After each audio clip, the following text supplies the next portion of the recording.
The government would like to see national polytechnics, technical training institutes, technical and vocational colleges, supplying the skilled human resource that meet the needs of the industry and also ascribe to international recognition.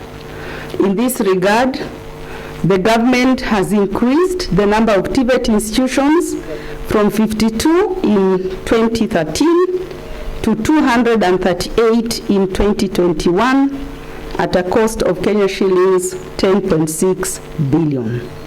And out of the 238 TVET institutions, 192 are operational and 46 are nearing completion.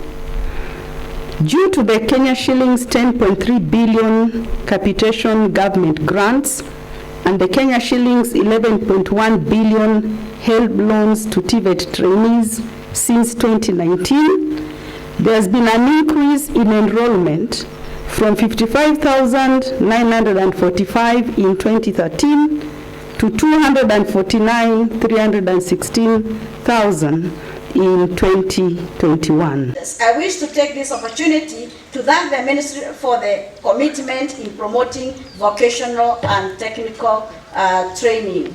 Today, we are privileged to release into the job market a total of 1,725 graduates. Thank you. Graduates, it is now your time to make your contribution to nation building.